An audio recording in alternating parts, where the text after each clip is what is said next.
স্বাগতম গল্প ক্লাসিক্স চ্যানেলে। এখানে শব্দে জেগে ওঠে বাংলা সাহিত্যের অমূল্য রত্ন। আজ আমরা শুনব শরৎচন্দ্র চট্টোপাধ্যায়ের হৃদয় বিদারক গল্প বিলাসী। এ শুধু প্রেমের গল্প নয়, এটি এক সামাজিক লাঞ্ছনার দলিল, এক নারী পুরুষের সম্মান রক্ষার অনাড়ম্বর যুদ্ধ। এখানে আপনি পাবেন এক সাপুড়ে কন্যার নিঃস্বার্থ ভালোবাসা, এক নিঃসঙ্গ ব্রাহ্মণ যুবকের নিভৃত জীবন, সমাজের ভণ্ড সংস্কার আচ্ছুত মার্গের নির্মম চেহারা, ভালোবাসার জয় কিন্তু জীবনের পরাজয়। মৃত্যুঞ্জয় আর বিলাসীর জীবন যেমন প্রশ্ন তোলে সমাজের মুখে, তেমনি ছুঁয়ে যায় আমাদের হৃদয়। চলুন শুনি ভালোবাসা, প্রতিবাদ আর আত্মত্যাগের এক চিরন্তন কাহিনী, বিলাসী। পাকা 2 ক্রোশ পথ হাঁটিয়া স্কুলে বিদ্যা অর্জন করিতে যাই। আমি একা নই, 10-12 জন। যাহাদেরই বাটি পল্লীগ্রামে তাহাদেরই ছেলেদের 80% জনকে এমনই করিয়া বিদ্যা লাভ করিতে হয়। ইহাতে লাভের অঙ্কে শেষ পর্যন্ত একেবারে শূন্য না পড়িলেও যাহা পড়ে তাহার হিসেব করিবার পক্ষে এই কয়টা কথা চিন্তা করিয়া দেখিলে যথেষ্ট হইবে যে ছেলেদের সকাল 8টার মধ্যে বাহির হইয়া যাতায়াতের 4 ক্রোশ পথ ভাঙিতে হয়। 4 ক্রোশ মানে 8 মাইল নয়, ঢের বেশি। বর্ষার দিনে মাথার ওপর মেঘের জল ও পায়ের নিচে 1 হাঁটু কাদা, এবং গ্রীষ্মের দিনে জলের বদলে কড়া সূর্য এবং কাদার বদলে ধুলার সাগর সাঁতার দিয়া স্কুল ঘর করিতে হয়। সে দুর্ভাগা বালকদের মা সরস্বতী খুশি হইয়া বর দিবেন কি, তাহাদের যন্ত্রণা দেখিয়া কোথায় যে তিনি মুখ লুকাইবেন ভাবিয়া পান না। তারপরে কৃতবিত্ত শিশুর দল বড় হইয়া একদিন গ্রামেই বসুন আর ক্ষুধার জ্বালায় অন্যত্রই যান। তাদের 4 ক্রোশ হাঁটা বিদ্যার তেজ আত্মপ্রকাশ করিবেই করিবে। কেহ কেহ বলেন শুনিয়াছি, আচ্ছা, যাদের ক্ষুধার জ্বালা তাদের কথা না হয় নাই ধরিলাম, কিন্তু যাদের সে জ্বালা নাই তেমন সব ভদ্রলোকই বা কি সুখে গ্রাম ছাড়িয়া পলায়ন করেন? তারা বাস করিতে থাকিলে তো পল্লীরও তো দুর্দশা হয় না। ম্যালেরিয়ার কথাটা না হয় নাই পারিলাম, সে যাক, কিন্তু ওই 4 ক্রোশ হাঁটার জ্বালায় কত ভদ্রলোকই যে ছেলেপুলে লইয়া গ্রাম ছাড়িয়া শহরে পালান তাহার আর সংখ্যা নাই। তারপরে একদিন ছেলেপুলের পড়াও শেষ হয় বটে, তখন কিন্তু শহরের সুখ সুবিধা রুচি লইয়া হাত তাদের গ্রামে ফিরিয়া আসা চলে না। কিন্তু থাকে সকল বাজে কথা। স্কুলে যাই 2 ক্রোশের মধ্যে, হেমন আরো তো 2-3খানা গ্রাম পার হইতে হয়। কার বাগানে আম পাকিতে শুরু করিয়াছে, কোন বনে বৈচি ফল অপর্যাপ্ত ফলিয়াছে, কার কাছে কাঁঠাল এ পাকিল বলিয়া, কার মত্তমান রম্ভার কাঁদি কাটিয়া লইবার অপেক্ষা মাত্র, কার কান আছে ঝোপের মধ্যে আনারসের গায়ে রং ধরিয়াছে, কার পুকুর পাড়ের খেজুর মেথি কাটিয়া খাইলে ধরা পড়িবার সম্ভাবনা অল্প। এই সব খবর লইতে সময় যায়, কিন্তু আসল যা বিদ্যা, কামস্কটকার রাজধানীর নাম কি এবং সাইবেরিয়ার খনির মধ্যে রূপা মেলে না সোনা মেলে, এ সকল দরকারি তথ্য অবগত হইবার ফুরসতি মেলে না। জনৈক পল্লী বালকের ডায়েরি হইতে নকল, তার আসল নামটা কাহারও জানিবার প্রয়োজন নাই, নিষেধও আছে। ডাক নামটা নহে ধরুন নেরা। কাজেই এক্সামিনের সময় এদিনকে জিজ্ঞাসা করিলে বলি পার্সিয়ার বন্দর, আর হুমায়ুনের বাপের নাম জানিতে চাইলে লিখিয়া দিয়ে আসি তোগলক্ষা। এবং 40-এর কোঠা পার হইয়াও দেখি ও সকল বিষয়ের ধারণা প্রায় একই রকম আছে। তারপরে প্রমোশনের দিন মুখ ভারী করিয়া বাড়ি ফিরিয়া আসিয়া কখনো বা দল বাঁধিয়া মতলব করি মাস্টারকে ঠ্যাঙানো উচিত, কখনো বা ঠিক করি অমন বিশ্রী স্কুল ছাড়িয়া দেওয়াই কর্তব্য। আমাদের গ্রামের একটি ছেলের সঙ্গে মাঝে মাঝে স্কুলের পথে দেখা হইত। তার নাম ছিল মৃত্যুঞ্জয়। আমাদের চেয়ে সে বয়সে অনেক বড়, 3rd ক্লাসে পড়িত। কবে যে সে প্রথম 3rd ক্লাসে উঠিয়াছিল এ খবর আমরা কেউই জানিতাম না। সম্ভবত তাহা প্রত্নতাত্ত্বিকের গবেষণার বিষয়। আমরা কিন্তু তাহার ওই 3rd ক্লাসটাই চিরদিন দেখিয়া আসিয়াছি। তাহার 4th ক্লাসে পড়ার ইতিহাসও কখনো শুনি নাই। 2nd ক্লাসে উঠবার খবরও কখনো পাই নাই। মৃত্যুঞ্জয়ের বাপ মা ভাই বোন কেউই ছিল না। ছিল শুধু গ্রামের এক প্রান্তে একটা প্রকাণ্ড আম কাঁঠালের বাগান, আর তার মধ্যে একটা পুরো বাড়ি। আর ছিল এক জ্ঞাতি খুড়া। খুড়ার কাজ ছিল ভাইপো নানাবিধ দুর্নাম রটনা করা। সে গাঁজা খায়, সে গুলি খায়, এমনই আরো কত কি। তার আর একটা কাজ ছিল বলিয়া বেড়ানো। ওই বাগানের অর্ধেকটা তার নিজের অংশ, নালিশ করিয়া দখল করার অপেক্ষা মাত্র। অবশ্য দখল তিনি একদিন পাইয়াছিলেন বটে, কিন্তু সে জেলা আদালতে নালিশ করিয়া নয়, উপরের আদালতের হুকুমে। কিন্তু সে কথা পরে হইবে। মৃত্যুঞ্জয় নিজে রাঁধিয়া খাইত এবং আমের দিনে ওই আম বাগানটা জমা দিয়াই তাহার সারা বৎসরের খাওয়া পড়া চলিত, এবং ভালো করিয়াই চলিত। যেদিন দেখা হইয়াছে সেই দিনে দেখিয়াছি মৃত্যুঞ্জয় ছেঁড়া খোড়া মলিন বইগুলি বগলে করিয়া পথের এক ধার দিয়া নীরবে চলিয়াছে। তাহাকে কখনো কাহারও সহিত যাচিয়া আলাপ করিতে দেখি নাই, বরঞ্চ উপযাচক হইয়া কথা কহিতাম আমরাই। তাহার প্রধান কারণ ছিল এই যে, দোকানের খাবার কিনিয়া খাওয়াইতে গ্রামের মধ্যে তাহার জোড়া ছিল না। আর শুধু ছেলেরাই নয়, কত ছেলের বাপ কতবার যে গোপনে ছেলেকে দিয়া তাহার কাছে স্কুলের মাহিনা হারাইয়া গেছে, বই চুরিয়ে গেছে ইত্যাদি বলিয়া টাকা আদায় করিয়া লইত, তাহা বলিতে পারি না। কিন্তু ঋণ স্বীকার করা তো দূরের কথা, ছেলে তাহার সহিত একটা কথা কহিয়াছে এ কথাও কোনো বাপ ভদ্র সমাজে কবুল করিতে চাহিত না। গ্রামের মধ্যে মৃত্যুঞ্জয় ছিল এমনই সুনাম। অনেকদিন মৃত্যুঞ্জয়ের সহিত দেখা নাই। একদিন শোনা গেল সে মর, আর একদিন শোনা গেল মালপাড়ার এক বুড়া মাল তাহার চিকিৎসা করিয়া এবং তাহার মেয়ে বিলাসী সেবা করিয়া মৃত্যুঞ্জয়কে জমের মুখ হইতে এ যাত্রা ফিরাইয়া আনিয়াছে। অনেকদিন তাহার অনেক মিষ্টান্নের সৎ ব্যবহার করিয়াছে। মনটা কেমন করিতে লাগিল। একদিন সন্ধ্যার অন্ধকারে লুকাইয়া তাহাকে দেখিতে গেলাম। তাহার পুরো বাড়িটায় প্রাচীরের বালাই নাই। স্বচ্ছন্দে ভিতরে ঢুকিয়া দেখি ঘরের দরজা খোলা, বেশ উজ্জ্বল একটি প্রদীপ জ্বলিতেছে। আর ঠিক সম্মুখেই তক্তপাশের ওপর পরিষ্কার ধপধপে বিছানায় মৃত্যুঞ্জয় শুইয়া আছে। তাহার কঙ্কালসার দেহের প্রতি চাহিলেই বোঝা যায় বাস্তবিক যমরাজের চেষ্টা ত্রুটি কিছু করেন নাই। তবে সে শেষ পর্যন্ত সুবিধা করিয়া উঠিতে পারেন নাই। সে কেবল ওই মেয়েটির জোরে। সে শিয়রে বসিয়া পাখার বাতাস করিতেছিল। অকস্মাৎ মানুষ দেখিয়া চমকিয়া উঠিয়া দাঁড়াইল। এই সেই বুড়া সাপুরের মেয়ে বিলাসী।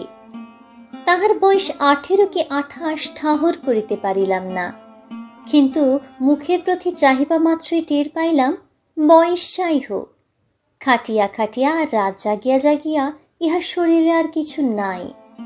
ঠিক যেন ফুলদানিতে জল দিয়া ভিজাইয়া রাখা বাসি ফুলের মতন।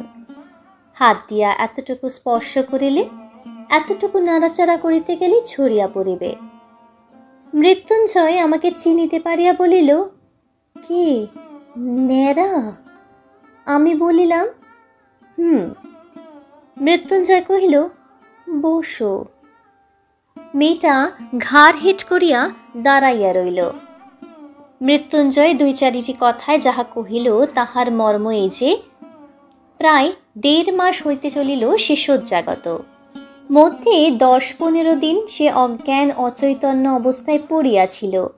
এই কয়েকদিন হইল সে লোক চিনিতে পারিতেছে, এবং যদিচ এখনো সে বিছানা ছাড়িয়া উঠিতে পারে না, কিন্তু আর ভয় নাই। ভয় নাই থাকুক, কিন্তু ছেলে মানুষ হইলেও এটা বুঝিলাম আজও যাহার শয্যা ত্যাগ করিয়া উঠিবার ক্ষমতা হয় নাই, সেই রোগীকে এই বনের মধ্যে একাকী যে মেয়েটি বাঁচাইয়া তুলিবার ভার লইয়াছিল, সে কত বড় গুরুভার।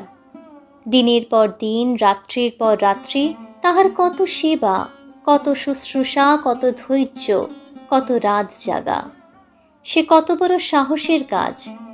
কিন্তু যে বস্তুটি এই অসাধ্য সাধন করিয়া তুলিয়াছিল, তাহার পরিচয় যদিচ সেদিন পাই নাই, কিন্তু আরেকদিন পাইলাম।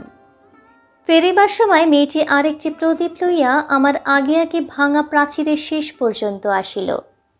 এতক্ষণ পর্যন্ত সে একটি কথাও কহে নাই। এইবার আস্তে আস্তে বলিল, রাস্তা পর্যন্ত তোমায় রেখে আসবো কি? বড় বড় আম গাছ, সমস্ত বাগানটা যেন একটা জমাট অন্ধকারের মতো বোধ হইতেছিল। পথ দেখা তো দূরের কথা, নিজের হাতটা পর্যন্ত দেখা যায় না। বলিলাম, পৌঁছে দিতে হবে না, শুধু আলোটা দাও। সে প্রদীপটা আমার হাতে দিতেই তাহার উৎকণ্ঠিত মুখের চেহারাটা আমার চোখে পড়িল। আস্তে আস্তে সে বলিল, একলা যেতে ভয় করবে না তো? একটু এগিয়ে দিয়ে আসবো? মেয়ে মানুষে জিজ্ঞাসা করে ভয় করবে না তো? সুতরাং মনে যাই থাক। প্রত্যুত্তরে শুধু একটা না বলিয়াই অগ্রসর হইয়া গেলাম। সে পুনরায় কহিল, বন জঙ্গলের পথ, একটু দেখে দেখে পা ফেলে যেও। সর্বাঙ্গে কাটা দিয়া উঠিল, কিন্তু এতক্ষণে বুঝিলাম উদ্বেগটা তাহার কিসের জন্য এবং কেন সে আলো দেখাইয়া এই বনের পথটা পার করিয়া দিতে চাহিতেছিল। হয়তো সে নিষেধ শুনিত না, সঙ্গেই যাইত, কিন্তু পীড়িত মৃত্যুঞ্জয়কে একাকে ফেলিয়া যাইতে বোধ করি তাহার শেষ পর্যন্ত মন সরিল না। ২০-২৫ বিঘার বাগান, সুতরাং পথটা কম নয়। এই দারুণ অন্ধকারের মধ্যে প্রত্যেক পদক্ষেপেই বোধ করি ভয় ভয় করিতে হইত। কিন্তু পরক্ষণেই মেয়েটির কথাতেই সমস্ত মন এমনই আচ্ছন্ন হইয়া রহিল যে ভয় পাইবার আর সময় পাইলাম না। কেবল মনে হইতে লাগিল, একটা মৃতকল্প রোগী লইয়া থাকা কত কঠিন। মৃত্যুঞ্জয় তো যে কোনো মুহূর্তেই মরিতে পারিত। তখন সমস্ত রাত্রি এই বনের মধ্যে মেয়েটি একাকী কি করিত? কেমন করিয়া তাহা সে রাত কাটিত? এই প্রসঙ্গে অনেক দিন পরের একটা কথা আমার মনে পড়ে। এক আত্মীয়র মৃত্যুকালে আমি উপস্থিত ছিলাম। অন্ধকার রাত্রি, বাটিতে ছেলে পুলে চাকর বাকর নাই। ঘরের মধ্যে শুধু তার সদ্য বিধবা স্ত্রী আর আমি। তার স্ত্রী তো সুখের আবেগে দাপাদাপি করিয়া এমন কাণ্ড করিয়া তুলিলেন যে ভয় হইল তাহারও প্রাণটা বুঝি বাহির হইয়া যাইবা। কাঁদিয়া কাঁদিয়া বারবার আমাকে প্রশ্ন করিতে লাগিলেন, তিনি স্বেচ্ছায় যখন সহমরণে যাইতে চাহিতেছেন তখন সরকারের কি? তার যে আর তিলার্থ বাঁচিতে সাধ নাই, এ কি তারা বুঝিবে না? তাহাদের ঘরে কি স্ত্রী নাই? তাহারা কি পাষাণ? আর এই রাত্রে গ্রামের ৫ জনই যদি নদী তীরের কোনো একটা জঙ্গলের মধ্যে তার সহমরণে জোগাড় করিয়া দেয় তো পুলিশের লোক জানিবে কি করিয়া? এমনই কত কি। কিন্তু আমার তো আর বসিয়া বসিয়া তার কান্না শুনিলেই চলে না। পাড়ায় খবর দেওয়া চাই, অনেক জিনিস জোগাড় করা চাই। কিন্তু আমার বাহিরে যাইবার প্রস্তাব শুনিয়াই তিনি প্রকৃতস্থ হইয়া উঠিলেন। চোখ মুছিয়া বলিলেন, ভাই, যা হবার সে তো হইয়াছে, আর বাইরে গিয়ে কি হইবে? রাতটা কাটুক না। বলিলাম, অনেক কাজ, না গেলেই যে নয়। তিনি বলিলেন, হোক কাজ, তুমি বসো। বলিলাম, বসলে চলবে না, একবার খবর দিতেই হইবে। বলিয়া পা বাড়াইবা মাত্র তিনি চিৎকার করিয়া উঠিলেন, ওরে বাপরে, আমি একলা থাকতে পারবো না। কাজেই আবার বসিয়া পড়িতে হইল, কারণ তখন বুঝিলাম যে স্বামী জ্যান্ত থাকিতে তিনি নির্ভয়ে ২৫ বৎসর একাকী ঘর করিয়াছেন, তার মৃত্যুটা যদি বা সহে, তার মৃতদেহটাই অন্ধকার রাত্রে ৫ মিনিটের জন্যেও স্ত্রী সহিবে না। বুক যদি কিছুতে ফাটে তো সে এই মৃত্যু স্বামীর কাছে একলা থাকিলে। কিন্তু দুঃখটা তাহা তুচ্ছ করিয়া দেখানো আমার উদ্দেশ্য নহে, কিংবা তাহা খাঁটি নয় এ কথা বলাও আমার অভিপ্রায় নহে, কিংবা একজনের ব্যবহারেই তাহা চূড়ান্ত মীমাংসা হইয়া গেল তাহাও নহে। কিন্তু এমন আরও অনেক ঘটনা জানি, যাহার উল্লেখ না করিয়াও আমি এই কথা বলিতে চাই যে শুধু কর্তব্য জ্ঞানের জোরে অথবা বহুকাল ধরিয়া একসঙ্গে ঘর করার অধিকারে এই ভয়টাকে কোনো মেয়ে মানুষই অতিক্রম করিতে পারে না। ইহা আর একটা শক্তি, যাহা বহু স্বামী স্ত্রী ১০০ বৎসরের একত্রে ঘর করবার পরে হয়তো তাহার কোনো সন্ধান পায় না। কিন্তু সহসা সেই শক্তির পরিচয় যখন কোনো নরনারীর কাছে পাওয়া যায়, তখন সমাজের আদালতে আসামি করিয়া তাহাদের দণ্ড দেওয়ায় আবশ্যক যদি হয়তো হোক, কিন্তু মানুষের যে বস্তুটি সামাজিক নয়, সে নিজে যে ইহাকে দুঃখে গোপনে অশ্র বিসর্জন না করিয়া কোনো মতে থাকিতে পারে না। প্রায় মাস তো এই মৃত্যুঞ্জয়ের খবর লই নাই। যাহারা পল্লীগ্রাম দেখেন নাই কিংবা ওই রেলগাড়ির জানলায় মুখ বাড়াইয়া দেখিয়াছেন, তাহারা হয়তো সবিস্ময়ে বলিয়া উঠিবেন, এ কেমন কথা? হে কি কখনো সম্ভব হইতে পারে যে অত বড় অসুখটা চোখে দেখিয়া আসিয়াও মাস দুই আর তার খবরই নাই? তাহাদের অবগতির জন্য বলা আবশ্যক যে এ শুধু সম্ভব নয়, এই হইয়া থাকে। একজনের বিপদে পারাশুদ্ধ ঝাঁক বাঁধিয়া উপর হইয়া পড়ে, এই যে একটা জনশ্রুতি আছে, জানি না তাহা সত্যযুগের পল্লীগ্রামে ছিল কিনা, কিন্তু একালে তো কোথাও দেখিয়াছি বলে মনে করিতে পারি না। তবে তার মরার খবর যখন পাওয়া যায় নাই, তখন সে যে বাঁচিয়া আছে এ ঠিক। এমনই সময়ে হঠাৎ একদিন কানে গেল মৃত্যুঞ্জয় সেই বাগানের অংশীদার খুড়া তোলপাড় করিয়া বলে বেড়াইতেছে, গেল গেল গ্রামটা একেবারে রসা তলে গেল। নালতের মৃত্যুর বলিয়া সমাজে আর তার মুখ বাহির করিবার জোর রহিল না। অকাল কুষ্মাণ্ডটা একটা সাপুরের মেয়ে নিকা করিয়া ঘরে আনিয়াছে, আর শুধু নিকা নয়, তাও না হয় চুলায় যাক, তাহার হাতে ভাত পর্যন্ত খাইতেছে। গ্রামে যদি ইহার শাসন না থাকে তো বনে গিয়া বাস করিলেই তো হয়। খোরলা হরিপুরের সমাজ এ কথা শুনিলে যে ইত্যাদি ইত্যাদি। তখন ছেলে বুড়ো সকলের মুখে ওই এক কথা, এই হইল কি? কলি কি সত্যই উল্টাইতে বসিল? খুড়া বলিয়া বেড়াতে লাগিলেন, এ যে ঘটিবে তিনি অনেক আগেই জানিতেন। তিনি শুধু তামাশা দেখিতেছিলেন, কোথাকার জল কোথায় গিয়া মরে। নইলে পর নয়, প্রতিবেশী নয়, আপনার ভাইপো, তিনি কি বাড়ি লইয়া যাইতে পারিতেন না? তাহার কি ডাক্তার বৈদ্য দেখাবার ক্ষমতা ছিল না? তবে কেন যে করেন নাই এখন দেখুক সবাই। কিন্তু আর তো চুপ করিয়া থাকা যায় না, এই যে মৃত্যুর বংশের নাম ডুবিয়া যায়, গ্রামের যে মুখ পড়ে। তখন আমরা গ্রামের লোক মিলিয়া যে কাজটা করিলাম, তাহা মনে করিলে আমি আজও লজ্জায় মরিয়া যাই। খুড়া চলিলেন নালতের মৃত্যুর বংশের অভিভাবক হইয়া, আর আমরা 10-12 জন সঙ্গে চলিলাম গ্রামের বদন দগ্ধ না হয় এই জন্য। মৃত্যুঞ্জয়ের পুরো বাড়িতে গিয়া যখন উপস্থিত হইলাম, তখন সবে মাত্র সন্ধ্যা হইয়াছে। মেয়েটি ভাঙা বারান্দায় একধারে রুটি করিতেছিল। অকস্মাৎ লাঠি সোটা হাতে এতগুলি লোককে উঠানের উপর দেখিয়া ভয় নীল বর্ণ হইয়া গেল। খুড়ো ঘরের মধ্যে উকি মারিয়া দেখিলেন মৃত্যুঞ্জয় শুইয়া আছে। চট করে শিকলটা টানিয়া দিয়া সেই ভয়ে মৃতপ্রায় মেয়েটিকে সম্ভাষণ শুরু করিলেন। বলা বাহুল্য, জগতে কোনো খুড়া কোনো কালে বোধ করি ভাইপোর স্ত্রীকে ওইরূপ সম্ভাষণ করে নাই। সে এমনি যে মেয়েটি হীন সাপুরের মেয়ে হইয়াও তাহা সহিতে পারিল না। চোখ তুলিয়া বলিল, বাবা আমারে বাবুর সাথে নিকে দিয়েছে জানো। খুড়া বলিলেন, তবে রে, ইত্যাদি ইত্যাদি, এবং সঙ্গে সঙ্গেই 10-12 জন বীর দর্পে হুঙ্কার দিয়া তাহার ঘাড়ে পড়িল।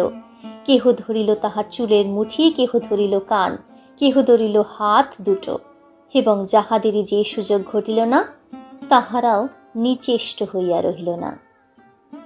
কারণ সংগ্রামস্থলে আমরা কাপুরুষের ন্যায় চুপ করিয়া থাকিতে পারি, আমাদের বিরুদ্ধে এত বড় দুর্নাম রচনা করিতে বোধ করি নারায়ণের কর্তৃপক্ষের চক্ষু লজ্জা হইবে। এইখানে একটা অবান্তর কথা বলিয়া রাখি, শুনিয়াছি নাকি বিলেত প্রভৃতি ম্লেচ্ছ দেশে পুরুষদের মধ্যে একটা কুসংস্কার আছে, স্ত্রীলোক দুর্বল এবং নিরুপায় বলিয়া তাহার গায়ে হাত তুলিতে নাই। হে আবার একটা কি কথা, সনাতন হিন্দু এই কুসংস্কার মানে না। আমরা বলি যাহাদেরই গায়ে জোর নাই তাহারাই গায়ে হাত তুলিতে পারা যায়, তা সে নরনারী যাই হোক না কেন। মেয়েটি প্রথমেই সে যা একবার আত্মনাদ করিয়া উঠিয়াছিল, তারপরে একেবারে চুপ করিয়া গেল। কিন্তু আমরা যখন তাহাকে গ্রামের বাহিরে আনিয়া রাখিবার জন্য হিচড়াইয়া লইয়া চলিলাম, তখন সে মিনতি করিয়া বলিতে লাগিল, বাবুরা আমাকে একটিবার ছেড়ে দাও, আমার রুটিগুলো ঘরে দিয়ে আসি, বাইরে শিয়ালি কুকুরে খেয়ে যাবে, রোগা মানুষ সমস্ত রাত খেতে পাবে না। মৃত্যুঞ্জয় রুদ্র ঘরের মধ্যে পাগলের মতো মাথা কুটিতে লাগিল, দ্বারে পদাঘাত করিতে লাগিল এবং শ্রাব্য অশ্রাব্য বহুবিধ ভাষা প্রয়োগ করিতে লাগিল। কিন্তু আমরা তাহাতে তিলার্থ বিচলিত হইলাম না। স্বদেশের মঙ্গলের জন্য সমস্ত অকাতরে সহ্য করিয়া তাহাকে হির হির করিয়া টানিয়া লইয়া চলিলাম বলিতেছি, কেননা আমিও বরাবর সঙ্গে ছিলাম। কিন্তু কোথায় আমার মধ্যে একটুখানি দুর্বলতা ছিল, আমি তাহার গায়ে হাত দিতে পারি নাই। বরঞ্চ কেমন যেন কান্না পাইতে লাগিল।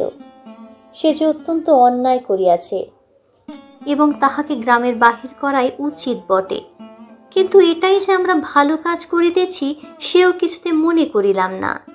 কিন্তু আমার কথা যাক, আপনারা মনে করিবেন না পল্লীগ্রামে উদারতায় একান্ত অভাব, মোটেই নয়। বরঞ্চ বড়লোক হইলে আমরা এমন সব ঔদার্য প্রকাশ করি যে শুনিলে আপনারা অবাক হইয়া যাইবেন। এই মৃত্যুঞ্জয়টা যদি না তাহার হাতে ভাত খাইয়া অমার্জনীয় অপরাধ করিত, তা হইলে তো আমাদের এত রাগ হইত না। আর কায়েতের ছেলের সঙ্গে সাপুরের মেয়ের নিকা, এ তো একটা হাসিয়া উড়াইবার কথা। কিন্তু কাল করিল যে ওই ভাত খাইয়া, হোক না সে 2.5 মাসের রোগী, হোক না সে শয্যাশায়ী, কিন্তু তাই বলিয়া ভাত, লুচি নয়, সন্দেশ নয়, পাঁঠার মাংস নয়, ভাত খাওয়া যে অন্য পাপ, সে তো আর সত্যই মাপ করা যায় না। তা নইলে পল্লীগ্রামের লোক সংকীর্ণ চিত্ত নয়। 4 ক্রোশ হাঁটা বিদ্যা যেসব ছেলের পেটে, তারাই তো একদিন বড় হইয়া সমাজের মাথা হয়। দেবী বিনা পানির বরে সংকীর্ণতা তাহাদের মধ্যে আসিবে কি করিয়া? এই তো ইহার কিছুদিন পরে প্রাতঃস্মরণীয় স্বর্গীয় মুখোপাধ্যায় মহাশয়ের বিধবা পুত্রবধূ মনির বৈরাগ্যে বছর 2 কাশীবাস করিয়া যখন ফিরিয়া আসিলেন, তখন নিন্দুকেরা কানাকানি করিতে লাগিল যে অর্ধেক সম্পত্তি ওই বিধবার, এবং পাছে তাহা বেহাত হয়। এই ভয়ে ছোটবাবু অনেক চেষ্টা অনেক পরিশ্রমের পর বৌঠানকে যেখান হইতে ফিরাইয়া আনিয়াছেন, সেটা কাশী বটে। যাই হোক, ছোটবাবু তাহার স্বাভাবিক ঔদার্যে গ্রামের বারোয়ারি পূজাবাবু 200 টাকা দান করিয়া 5খানা গ্রামের ব্রাহ্মণদের সদ্দক্ষিণা উত্তম ফলাহারের পর প্রত্যেক সৎ ব্রাহ্মণের হাতে যখন একটা করিয়া কাঁসার গেলাস দিয়া বিদায় করিলেন, তখন ধন্য ধন্য পড়িয়া গেল। এমনকি পথে আসিতে অনেকেই দেশের ও দশের কল্যাণের নিমিত্ত কামনা করিতে লাগিলেন। এমন সব যারা বড় লোক, তাদের বাড়িতে বাড়িতে মাসে মাসে এমন সব সদ অনুষ্ঠানের আয়োজন হয় না কেন? কিন্তু যাক, মহত্বের কাহিনী আমাদের অনেক আছে, যুগে যুগে সঞ্চিত হইয়া প্রায় প্রত্যেক পল্লীবাসীর দ্বারাই স্তূপাকার হইয়া উঠিয়াছে। এই দক্ষিণবঙ্গের অনেক পল্লীতে অনেক দিন ঘুরিয়া কৌরব করিবার মতো অনেক বড় বড় ব্যাপার প্রত্যক্ষ করিয়াছি। চরিত্রেই বলো, ধর্মেই বলো, সমাজেই বলো, আর বিদ্যাতেই বলো, শিক্ষা একেবারে পুরা হইয়া আছে। এখন শুধু ইংরাজকে কষিয়া গালিগালাজ করিতে পারলে দেশটা উদ্ধার হইয়া যায়। বৎসরখানেক গত হইয়াছে, মশার কামড় আর সহ্য করিতে না পারিয়া সবেমাত্র সন্ন্যাসীগিরিতে ইস্তফা দিয়া ঘরে ফিরিয়াছি। একদিন দুপুরবেলা ক্রোশ 2 দূরের মালপাড়ার ভিতর দিয়া চলিয়াছি। হঠাৎ দেখি একটা কুটিরের দ্বারে বসিয়া মৃত্যুঞ্জয়। তার মাথায় গেরুয়া রঙের পাগড়ি, বড় বড় দাড়ি চুল, গলায় রুদ্রাক্ষ পুতির মালা। কে বলিবে এ আমাদের সেই মৃত্যুঞ্জয়? কায়স্থের ছেলে, একটা বছরের মধ্যে জাত দিয়া একেবারে পুরোদস্তু সাপুরে হইয়া গিয়াছে। মানুষ কত শীঘ্র যে তাহার 14 পুরুষের জাতটা বিসর্জন দিয়া আরেকটা জাত হইতে উঠিতে পারে, সে এক আশ্চর্যের ব্যাপার। ব্রাহ্মণের ছেলে ম্যাথুরানী বিবাহ করিয়া ম্যাথর হইয়া গেছে এবং তাহাদের ব্যবসা অবলম্বন করিয়াছে, এ বোধ করি আপনারা সবাই শুনিয়াছেন। আমি সৎ ব্রাহ্মণের ছেলেকে এন্ট্রান্স পাশ করার পরেও ডোমের মেয়ে বিবাহ করিয়া ডোম হইতে দেখিয়াছি। এখন সে ধনুচি কুলো বুনিয়া বিক্রয় করে, শুয়ার চড়ায়। ভালো কায়স্থ সন্তানকে কসাইয়ের মেয়ে বিবাহ করিয়া কসাই হইতে যাইতেও দেখিয়াছি। আজ সে সহস্তে গরু কাটিয়া বিক্রয় করে। তাহাকে দেখিয়া কাহার সাধ্য বলে ক্ষণকালে সে কসাই ভিন্ন আর কিছু ছিল? কিন্তু সকলেরই ওই এক হেতু। আমার তাই তো মনে হয়, এমন করিয়া কত সহজে পুরুষকে যাহারা টানিয়া নামাইতে পারে, তাহারা কি এমনি অবলীলাক্রমে তাহাদের ঠেলিয়া উপরে তুলিতে পারে না? যে পল্লীগ্রামে পুরুষদের সুখ্যাতিতে আজ পঞ্চমুখ হইয়া উঠিয়াছি, গৌরবটা কি একা শুধু তাদেরই? শুধু নিজেদের জোরেই এত দ্রুত নিচের দিকে নামিয়া চলিয়াছি? অন্দরের দিক হইতে কি এতটুকু উৎসাহ, এতটুকু সাহায্য আসে না? কিন্তু থাক, ঝোঁকের মাথায় হয়তো বা অনধিকার চর্চা করিয়া বসিব, কিন্তু আমার মুশকিল হইয়াছে এই যে আমি কোনো মতেই ভুলিতে পারি না দেশের 90 জন নরনারী এই পল্লীগ্রামেরই মানুষ, এবং সেই জন্য কিছু একটা আমাদের করা চাই। যাক, বলিতেছিলাম যে দেখিয়াকে বলিবে, এই সে মৃত্যুঞ্জয়। কিন্তু আমাকে সে খাতির করিয়াই বসাইল। বিলাসী পুকুরে জল আনিতে গিয়াছিল। আমাকে দেখিয়া সেও ভারী খুশি হইয়া বারবার বলিতে লাগিল, তুমি না আগলালে সে রাত্রিরে আমাকে তারা মেরে ফেলিত। আমার জন্য কত মারি না জানি তুমি খেয়েছিলে। কথায় কথায় শুনিলাম পরদিনই তাহারা এখানে উঠিয়া আসিয়া ক্রমশ ঘর বাঁধিয়া বাস করিতেছে এবং সুখে আছে। সুখে যে আছে এই কথা আমাকে বলার প্রয়োজন ছিল না, শুধু তাহাদের মুখের পানে চাহিয়াই আমি তাহা বুঝিয়াছিলাম। তাই শুনিলাম আজ কোথায় নাকি তাহাদের সাপ ধরার বায়না আছে এবং তাহারা প্রস্তুত হইয়াছে। আমিও অমনি সঙ্গে যাইবার জন্য লাফাইয়া উঠিলাম। ছেলেবেলা হইতে দুটা জিনিসের ওপর আমার প্রবল শখ ছিল। এক ছিল গোখরো কেউটে সাপ ধরিয়া পোষা, আর ছিল মন্ত্র সিদ্ধ হওয়া। সিদ্ধ হওয়ার কোনো উপায় তখনও খুঁজিয়া বাহির করিতে পারি নাই, কিন্তু মৃত্যুঞ্জয়কে ওস্তাদ লাভ করিবার আশায় আনন্দে উৎফুল্ল হইয়া উঠিলাম। সে তাহার নামজাদা শ্বশুরের শিষ্য, সুতরাং মস্ত লোক। আমার ভাগ্যে যে অকস্মাৎ এমন সুপ্রসন্ন হইয়া উঠিবে তাহাকে ভাবিতে পারিত। কিন্তু শক্ত কাজ এবং ভয়ের কারণ আছে বলিয়া প্রথমেই তাহার উভয়ে আপত্তি করিল। কিন্তু আমি এমনই নাছর বান্দা হইয়া উঠিলাম যে মাসখানেকের মধ্যে আমাকে সাগরেদ করিতে মৃত্যুঞ্জয় পথ পাইল না। সাপ ধরার মন্ত্র এবং হিসাব শিখাইয়া দিল এবং কবজিতে ওষুধ সমেত মাদুলি বাঁধিয়া দিয়া দস্তুর মতো সাপুরে বানিয়া তুলিল। মন্ত্রটা কি জানেন? তার শেষটা আমার মনে আছে। ওরে কেউটে তুই মনসার বাহন, মনসা দেবী আমার মা, ওলট পলট পাতাল ফোর, ঢোরার বিষ তুই নে, থোর বিষ ঠোরারে দে, দুধরাজ মণিরাজ, খার আজ্ঞে বিষহরির আজ্ঞে। ইহার মানে যে কি তাহা আমি জানি না, কারণ তিনি এই মন্ত্রের 10টা ঋষি ছিলেন। নিশ্চয়ই কেহ না কেহ ছিলেন, তাহার সাক্ষাৎ কখনো পাই নাই। অবশেষে একদিন এই মন্ত্রের সত্য মিথ্যার চরম মীমাংসা হইয়া গেল। কিন্তু যতদিন না হইল ততদিন সাপ ধরার জন্য চতুর্দিকে প্রসিদ্ধ হইয়া গেলাম। সবাই বলা বলি করিতে লাগিল, হ্যাঁ নারা একজন গুণী লোক বটে। সন্ন্যাসী অবস্থায় কামাখ্যায় গিয়া সিদ্ধ হইয়া আসিয়াছে। এতটুকু বয়সের মধ্যে এত বড় ওস্তাদ হইয়া অহংকারে মাটিতে আমার আর পা পড়ে না, এমনই জোর হইল। বিশ্বাস করিল না শুধু 2 জন।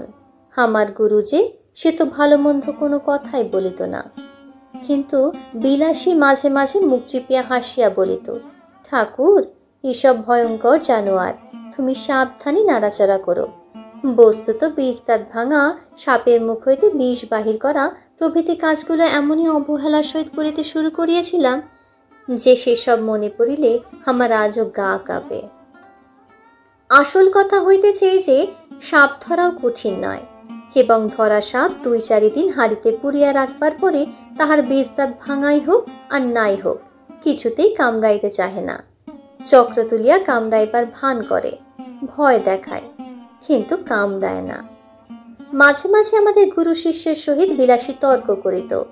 সাপুরেদের সবচেয়ে ভালো লাভের ব্যবসা হইতেছে শিকড় বিক্রি করা, যা দেখাইবা মাত্র সাপ পলাইতে পথ পায় না। কিন্তু তার পূর্বে সামান্য একটু কাজ করিতে হইত। যে সাপটা শিকড় দেখিয়া পালাইবে তাহার মুখে একটা শিক পুরাইয়া 12 কয়েক ছ্যাঁকা দিতে হয়। তারপরে তাহাকে শিকড় দেখানো হোক আর একটা কাঠি দেখানো হোক, সে যে কোথায় পলাইবে ভাবিয়া পায় না। এই কাজটার বিরুদ্ধে বিলাসী ভয়ানক আপত্তি করিয়া মৃত্যুঞ্জয়কে বলিত, দেখো এমন করিয়া মানুষ ঠকাইও না। মৃত্যুঞ্জয় কহিত, সবাই করে, এতে দোষ কি? বিলাসী বলিত, করুক গে সবাই, আমাদের তো খাবার ভাবনা নাই, আমরা কেন মেছে মেছে লোক ঠকাইতে যাই? আরেকটা জিনিস লক্ষ্য আমি বরাবর করিয়াছি, সাপ ধরার বায়না আসিলেই বিলাসী নানা প্রকারে বাধা দিবার চেষ্টা করিত। আজ শনিবার, আজ মঙ্গলবার, এমনই কত কি। মৃত্যুঞ্জয় উপস্থিত না থাকলে সে তো একেবারেই ভাগাইয়া দিত, কিন্তু উপস্থিত থাকিলে মৃত্যুঞ্জয় নগদ টাকার লোভ সামলাইতে পারিত না। আর আমার তো একরকম নেশার মতো হইয়া দাঁড়াইয়াছিল। নানা প্রকারে তাহাকে উত্তেজিত করিয়া চেষ্টা ত্রুটি করিতাম না। বস্তুত ইহার মধ্যে মজা ছাড়া ভয় যে কোথাও ছিল এ আমাদের মনে স্থানই পাইত না। কিন্তু এই পাপের দণ্ড আমাকে একদিন ভালো করিয়াই দিতে হইল। সেদিন ক্রোস্তের দূরে এক গোয়ালার বাড়ি সাপ ধরিতে গিয়াছি। বিলাসী বরাবরের সঙ্গে যাইত, আজও সঙ্গে ছিল। মেটে ঘরের মেঝে খানিকটা খুঁড়িতেই একটা গর্তের চিহ্ন পাওয়া গেল। আমরা কেহই লক্ষ্য করি নাই, কিন্তু বিলাসী সাপুরের মেয়ে। সে হেঁট হইয়া কয়েক টুকরো কাগজ তুলিয়া লইয়া আমাকে বলিল, ঠাকুর একটু সাবধানে খুঁড়ো। সাপ একটা নয়, এক জোড়া তো আছে বটেই, হয়তোবা বেশিও থাকতে পারে। মৃত্যুঞ্জয় বলিল, এরা যে বলে একটাই এসে ঢুকেছে, একটাই দেখতে পাওয়া গেছে। বিলাসী কাগজ দেখিয়া কহিল, দেখছো না বাসা করেছিল। মৃত্যুঞ্জয় কহিল, কাগজ তো ইঁদুরেও আনতে পারে। বিলাসী কহিল, দুই হতে পারে, কিন্তু দুটো আছেই, আমি বলছি। বাস্তবে বিলাসীর কথাই ফলিল এবং মর্মান্তিকভাবেই সেদিন ফলিল। মিনিট দশেকের মধ্যে একটা প্রকাণ্ড খরিশ গোখরো ধরিয়া ফেলিয়া মৃত্যুঞ্জয় আমার হাতে দিল, কিন্তু সেটাকে ঝাঁপির মধ্যে পুড়িয়া ফিরিতে না ফিরিতে মৃত্যুঞ্জয় উহ করিয়া নিঃশ্বাস ফেলিয়া বাহিরে আসিয়া দাঁড়াইল। তাহার হাতের উল্টা পিঠ দিয়া ঝরঝর করিয়া রক্ত পড়িতেছিল। প্রথমটা সবাই যেন হতবুদ্ধি হইয়া গেলাম, কারণ সাপ ধরিতে গেলে সে পালাইবার জন্য ব্যাকুল না হইয়া বরঞ্চ গর্ত হইতে এক হাত মুখ বাহির করিয়া দংশন করে। এমন অভাবনীয় ব্যাপার জীবনে একটিবার মাত্র দেখিয়াছি। পরক্ষণে বিলাসী চিৎকার করিয়া ছুটিয়া গিয়া আঁচল দিয়া তার হাতটা বাঁধিয়া ফেলিল এবং যত রকমের শিকড় বাকড় সে সঙ্গে আনিয়াছিল সমস্তই তাহাকে চিবাইতে দিল। মৃত্যুঞ্জয়ের নিজের মাদুলি তো ছিলই, তাহার উপরে আমার মাদুলিটাও খুলিয়া তাহার হাতে বাঁধিয়া দিলাম। আশা বিষ ইহার ঊর্ধ্বে আর উঠিবে না এবং আমার সে বিষহরীর আজ্ঞে মন্ত্রটা সতেজে বারবার আবৃত্তি করিতে লাগিলাম। চতুর্দিকে ভিড় জমিয়া গেল এবং অঞ্চলের মধ্যে যেখানে যত গুণী ব্যক্তি আছেন সকলকে খবর দিবার জন্য দিকে দিকে লোক ছুটিল। বিলাসীর বাপকেও সংবাদ দিবার জন্য লোক গেল। আমার মন্ত্র পড়ার আর বিরাম নাই, কিন্তু ঠিক সুবিধা হইতেছে বলে মনে হইল না। তথাপি আবৃত্তি সমভাবেই চলিতে লাগিল। কিন্তু মিনিট 15-20 পরে যখন মৃত্যুঞ্জয় একবার বমি করিয়া নাকে কথা কহিতে শুরু করিয়া দিল, তখন বিলাসী মাটির উপরে একেবারে আছাড় খাইয়া পড়িল।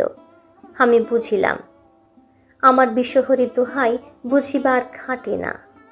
নিকটবর্তী আরো 2-4 জন ওস্তাদ আসিয়া পড়িলেন এবং আমরা কখনো বা একসঙ্গে কখনো বা আলাদা 33 কোটি দেবদেবীর দোহাই পাড়িতে লাগিলাম, কিন্তু বীজ দোহাই মানিল না। রোগীর অবস্থা ক্রমেই মন্দ হইতে লাগিল। যখন দেখা গেল ভালো কথায় হইবে না, তখন 3-4 জন রোজা মিলিয়া বিষকে এমনই অকথ্য অশ্রাব্য গালিগালাজ করিতে লাগিল যে বিষের কান থাকিলে সে মৃত্যুঞ্জয় তো মৃত্যুঞ্জয় সেদিন দেশ ছাড়িয়া পালাইত, কিন্তু কিছুতেই কিছু হইল না। আরো আধ ঘন্টা ধস্তাধস্তির পর রোগী তার বাপ মায়ের দেওয়া মৃত্যুঞ্জয়ের নাম, তার শ্বশুরের দেওয়া মন্ত্রৌষধি সমস্ত মিথ্যা প্রতিপন্ন করিয়া ইহলোকের লীলা সাঙ্গ করিল। বিলাসী তাহার স্বামীর মাথাটা কোলে করিয়া বসিয়াছিল, সে যেন একেবারে পাথর হইয়া গেল। যাক, তাহার দুঃখের কাহিনীটা আর বাড়াইব না, কেবল এতটুকু বলিয়াই শেষ করিব যে 7 দিনের বেশি বাঁচিয়া থাকাটা সহিতে পারিল না। আমাকে শুধু একদিন বলিয়াছিল ঠাকুর, আমার মাথা দিব্যি রইল, এসব তুমি আর কখনো করো না। আমার মাদুলি কবচ মৃত্যুঞ্জয়ের সঙ্গে সঙ্গে কবরে গিয়াছিল, ছিল শুধু বিষহরীর আজ্ঞা, কিন্তু সে আজ্ঞা যে ম্যাজিস্ট্রেটের আজ্ঞা নয় এবং সাপের বিষ সে বাঙালির বিষ নয়, তাহা আমি বুঝিয়াছিলাম। একদিন গিয়া শুনিলাম ঘরে তো বিষের অভাব ছিল না, বিলাসী আত্মহত্যা করিয়া মরিয়াছে এবং শাস্ত্রমতে সে নিশ্চয়ই নরকে গিয়াছে। কিন্তু যেখানেই যাক, আমার নিজের যখন যাইবার সময় আসবে তখন ওইরূপ কোনো একটা নরকে যাবার প্রস্তাবে পিছাইয়া দাঁড়াইব না, এই মাত্র বলিতে পারি। খুড়ামশাই 16 আনা বাগান দখল করিয়া অত্যন্ত বিজ্ঞের মতো চারিদিকে বলিয়া বেড়াইতে লাগিলেন, ওর যদি না অপঘাতে মৃত্যু হবে তো হবে কার? পুরুষ মানুষ অমন একটা ছেড়ে 10টা করুক না, তাতে তো তেমন আসে যায় না, না হয় একটু নিন্দেই হতো, কিন্তু হাতে ভাত খেয়ে মরতে গেলি কেন? নিজে মরলো, আমা পর্যন্ত মাথা হেট করে গেল। না পেলে এক ফোঁটা আগুন, না পেলে একটা পিণ্ডি, না হলো একটা ভূতজি উৎসুক। গ্রামের লোক এক বাক্যে বলিতে লাগিল, তাহাতে আর সন্দেহ কি, অন্য পাপ। বাপরে, এর কি আর প্রায়শ্চিত্ত আছে? বিলাসীর আত্মহত্যার ব্যাপারটাও অনেকের কাছে পরিহাসের বিষয় হইল। আমি প্রায় ভাবি, এ অপরাধ হইতে ইহারা উভয় করিয়াছিল, কিন্তু মৃত্যুঞ্জয় তো পল্লী গ্রামেরই ছেলে, পাড়া গায়ে তেলে জলেই তো মানুষ। তবু এত বড় দুঃসাহসের কাজে প্রবৃত্ত করিয়াছিল, তাহাকে যে বস্তুটা, সেটা কেহ একবার চোখ মিলিয়া দেখিতে পাইল না। আজ মনে হয় যে দেশে নরনারীর মধ্যে পরস্পরের হৃদয় জয় করিয়া বিবাহ করিবার রীতি নাই, বরঞ্চ তাহা নিন্দার সামগ্রী। যে দেশে নরনারী আশা করিবার সৌভাগ্য, আকাঙ্ক্ষা করিবার ভয়ঙ্কর আনন্দ হইতে চিরদিনের জন্য বঞ্চিত, যাহাদের জয়ের গর্ব, পরাজয়ের ব্যথা কোনোটাই জীবনের একটিবারও বহন করিতে হয় না, যাহাদের ভুল করিবার দুঃখ আর ভুল না করিবার আত্মপ্রসাদ কিছুরই বালাই নাই, যাহাদের প্রাচীন এবং বহুদর্শী বিজ্ঞ সমাজ সর্বপ্রকারের হাঙ্গামা হইতে অত্যন্ত সাবধানে দেশের লোককে তফাত করিয়া আজীবন কেবল ভালোটি হইয়াই থাকিবার ব্যবস্থা করিয়া দিয়াছেন। তাই বিবাহ ব্যাপারটা যাহাদের শুধু নিছক কন্ট্রাক্ট, তা সে যতই কেননা বৈদিক মন্ত্র দিয়া ডকুমেন্ট পাকা করা হোক, সে দেশের লোকের সাধ্যই নাই মৃত্যুঞ্জয়ের অন্য পাপের কারণ বোঝে। বিলাসীকে যাহারা পরিহাস করিয়াছিলেন, যাহারা সকলেই সাধু গৃহস্থ এবং সাধ্বী গৃহিণী, অক্ষয় সতীলোক তাহারা সবাই পাইবেন, তাও আমি জানি। কিন্তু সেই সাপুরের মেয়েটি যখন একটি পীড়িত শয্যাগত লোককে তিল তিল করিয়া জয় করিতেছিল, তাহার তখনকার সে গৌরবের কণামাত্র হয়তো আজিও ইহাদের কেহ চোখে দেখেন নাই। মৃত্যুঞ্জয় হয়তো নিতান্তই একটা তুচ্ছ মানুষ ছিল, কিন্তু তাহার হৃদয় জয় করিবা, দখল করিবার আনন্দটাও তুচ্ছ নয়, সে সম্পদও অকিঞ্চিতকর নহে। এই বস্তুটাই এদেশের লোকের পক্ষে বুঝিয়া ওঠা কঠিন। আমি ভূদেববাবুর পারিবারিক প্রবন্ধের দোষ দিব না, এবং শাস্ত্রীয় তথা সামাজিক বিধি ব্যবস্থারও নিন্দা করিব না। করিলেও মুখের ওপর কড়া জবাব দিহা যাহারা বলিবেন এই হিন্দু সমাজ তাহার নির্ভুল বিধি ব্যবস্থার জোরে অত শতাব্দীর অতগুলা বিপ্লবের মধ্যে বাঁচিয়া আছে, আমি তাহাদেরও অতিশয় ভক্তি করি। প্রত্যুত্তরে আমি কখনোই বলিব না টিকিয়া থাকায় চরম সার্থকতা নয়, এবং অতিকায় হস্তি লোপ পাইয়াছে কিন্তু তেলা পোকা ঠিকিয়া আছে। আমি শুধু এই বলিব যে বড়লোকে নন্দগোপালটির মতো দিবারাত্রি চোখে চোখে এবং কোলে কোলে রাখিলে যে সে বেশটি থাকিবে, তাহাতে কোনো সন্দেহ নাই। কিন্তু একেবারে তেলা পোকাটির মতো বাঁচাইয়া রাখিবার চেয়ে এক আধবার কোল হইতে নামাইয়া আরো 5 জন মানুষের মতো 2-1 পা হাঁটিতে দিলেও প্রায়শ্চিত্ত করার মতো পাপ হয় না। এই ছিল বিলাসীর করুণ কাহিনী। ভালোবাসা, অপমান আর আত্মত্যাগে গাথা এক নিঃসঙ্গ জীবনের উপাখ্যান। যে মৃত্যুঞ্জয় ছিল সহৃদয় ও সাহসী, সে হার মানে সমাজে নির্মমতায়। আর যে বিলাসী ছিল প্রেমে অটল, সে ত্যাগ করে সব কিছু, এমনকি জীবনও। শরৎচন্দ্রের কলম আমাদের চোখে আঙুল দিয়ে দেখায় ভালোবাসা কতটা গভীর হতে পারে, আর সমাজের চোখ রাঙানি কতটা নির্মম হতে পারে। আপনাদের যদি গল্পটি হৃদয় ছুঁয়ে যায় তবে একটি লাইক দিন, কমেন্টে জানিয়ে দিন আপনার মতামত, আর সাবস্ক্রাইব করে পাশে থাকুন আমাদের গল্প ক্লাসিক্স চ্যানেলের, যেখানে ফিরে আসে বাংলা সাহিত্যের অমর সৃষ্টি শব্দের পরশে। আবার শোনা হবে আরেকটি গল্পে, আরেকটি জগতে। ততক্ষণ পর্যন্ত ভালো থাকবেন আর সুস্থ থাকবেন। শুভরাত্রি।